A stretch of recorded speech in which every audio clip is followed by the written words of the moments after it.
French Morning, les podcasts. Moins un pâte, Éric Gendry.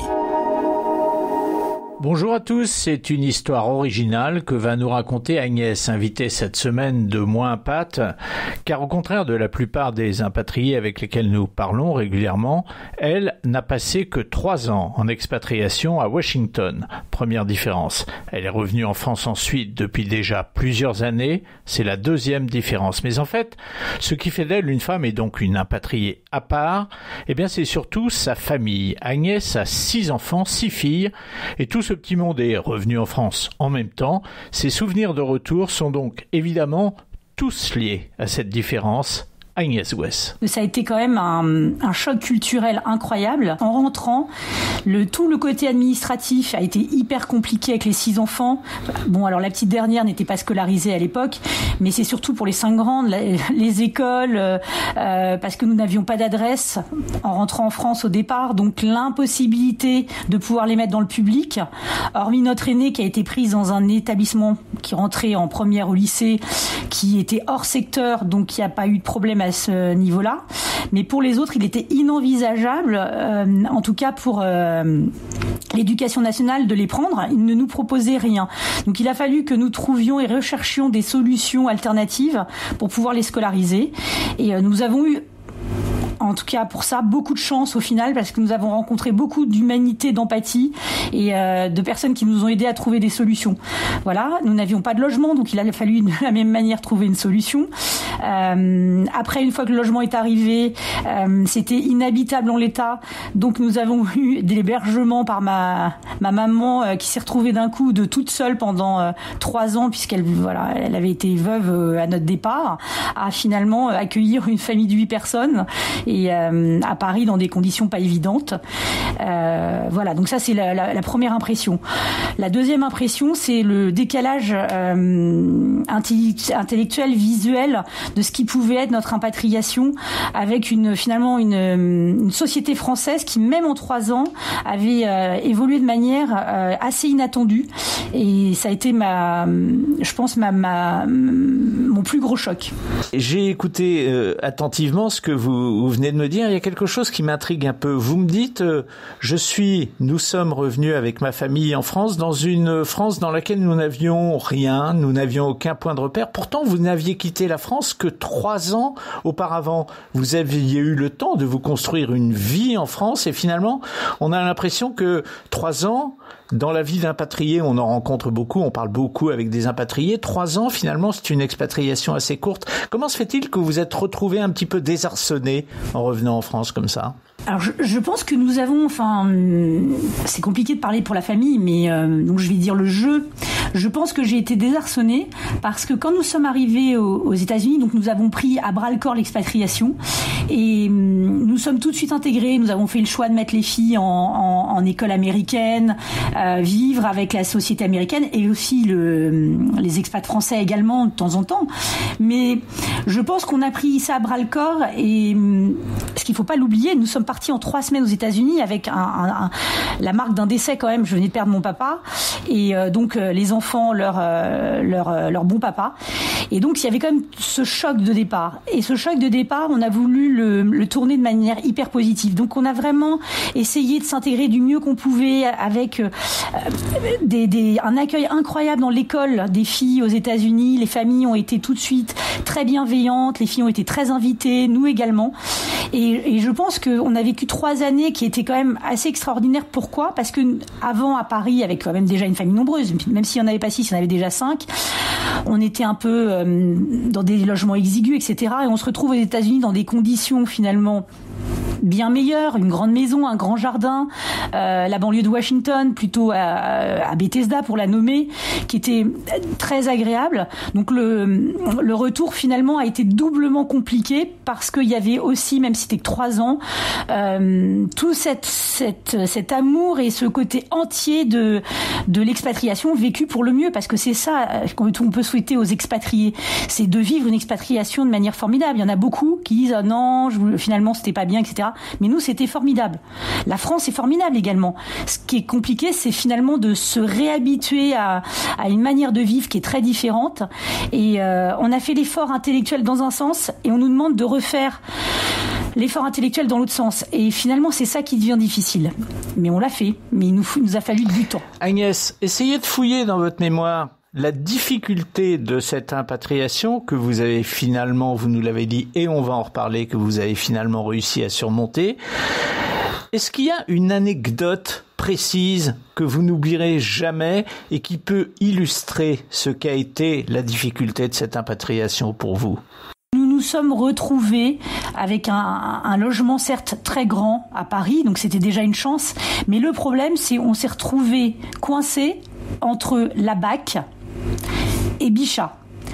Donc c'est-à-dire un endroit excessivement bruyant, un environnement atypique, avec beaucoup de circulation, le démarrage des travaux, de l'emprise des travaux à 3 ou 4 heures du matin parce qu'il crée le fameux tramway qui fait tout le tour de Paris. Et surtout, c'est qu'en fait, la première personne que nous avons invitée dans notre nouveau logement vient à la maison dîner, que nous n'avions pas vu depuis des années. On était ravis de se retrouver. C'était un père de famille ami des enfants, enfin, dont les enfants étaient amis de nos enfants. Et nous avons commencé à entendre un bruit incroyable dans la rue. Nous ouvrons nos fenêtres et qu'est-ce que nous avons pu voir ? C'est deux bandes de jeunes de cités différentes qui se battaient dans la rue et on a vu sortir en courant les policiers de la BAC. Et là, on s'est dit, mais où sommes-nous ? Où sommes-nous ? Qu'est-ce qui se passe ? Voilà, on a commencé à avoir peur en fait. Et une impatriation en ayant peur, finalement, c'est quelque chose de pas très sain. Donc je me suis dit, ça va pas du tout, faut qu'on trouve des solutions. Alors les solutions, ça a été au détriment de ma fatigue physique. J'étais tellement fatiguée que le premier hiver, donc quelques mois après, nous sommes partis au ski. Et moi, qui suis une ancienne sportive de haut niveau, j'ai fait championnat de France universitaire de ski, etc. J'ai été tellement fatiguée que j'ai eu ma première blessure due au ski. J'ai eu un très grave accident où je me suis retrouvée en fauteuil roulant pendant quelques mois, triple fracture, ligament croisé. Et là, la descente aux enfers, parce qu'il a fallu que mon mari se trouve seul à gérer, en plus de son travail, les 6 enfants, dont une toute petite fille qui avait 18 mois à peine et que je gardais à la maison, que je m'étais arrêtée de travailler. Et donc trouver des solutions d'urgence pour gérer à la fois un enfant seul à la maison, des grandes qui étaient dans des établissements différents. Alors les aînés pouvaient gérer, mais la petite était en primaire, donc elle pouvait pas aller seule à l'école. Et là, à nouveau, on a eu beaucoup de chance. On a rencontré des personnes formidables et de la solidarité, de l'empathie. Et je pense que là, c'était le début de l'acceptation de l'impatriation. Alors aujourd'hui, Agnès, vous êtes rentrée depuis quelques années. Votre regard est maintenant éloigné de la surprise que vous avez ressentie en revenant. Et vous êtes en mesure, d'une certaine manière, de comparer la vie entre ces différents pays. Qu'est-ce que vous diriez de la vie en France aujourd'hui, sur le plan notamment, puisque c'est votre caractéristique première, sur le plan de l'éducation des enfants, de ce que vous avez connu? Est-ce que il est plus difficile pour vous d'éduquer des enfants ici en France qu'aux États-Unis? Je suis très partagée par rapport à ça. C'est vrai qu'aux États-Unis, c'est easy life. Et puis, la méthode d'éducation des enfants, c'est vraiment, tu peux y arriver, you can do it.